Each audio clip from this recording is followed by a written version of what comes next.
Fairness, sir, ha? Effective.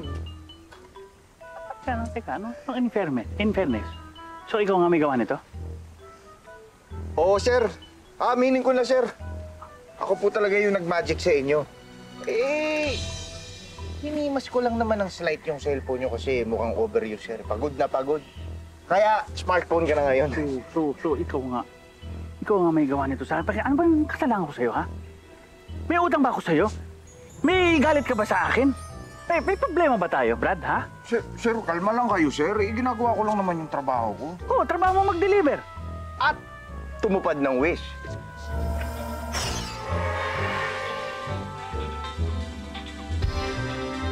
Bilang wish agent ng Magic Wish Express. Brad, hindi ko alam kung anong trip mo, ha? Pero wala akong wini-wish sa'yo. Sir, kayo po wala. Pero yung asawa nyo, nag-wish. Malinaw ang narinig ko sa asawa nyo, sir.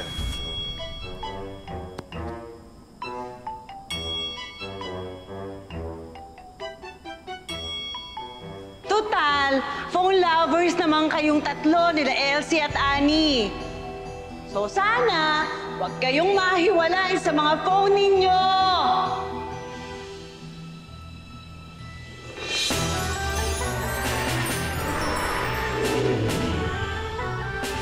Kaya yun! Her wish is my magic wish! Sir, di ka na mahihiwalay sa smartphone mo. Ayoko to. Hindi ko to ginusto. Please, bawiin mo to. Please, tanggalin mo to sa akin. Bawiin mo, please! Bawiin mo! Sir, hindi pwede, sir. Kasi kahit na gustong-gusto kong bawiin yan dahil G na G ka sa akin, sir, hindi ko magagawa yun. Yung asawa niyo po yung nag-wish. Dapat, siya makiusap sa akin. Ganun? Sir, sandali. Sandali dito, ha? Sandali, ha? Diyan ka lang, ha? Sandali, ha?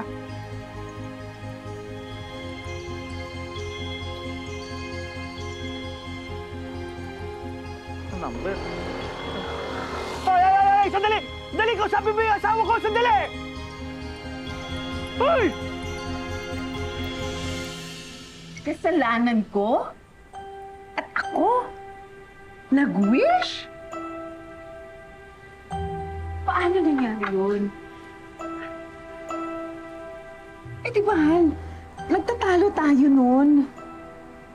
Nasabi ko lang naman lahat out of frustration.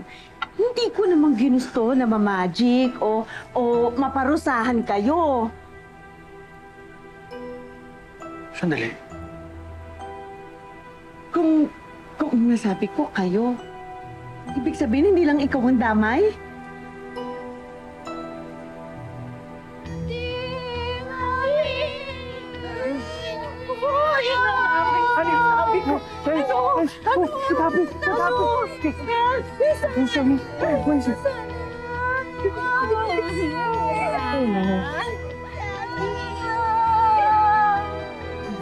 It's okay. It's okay.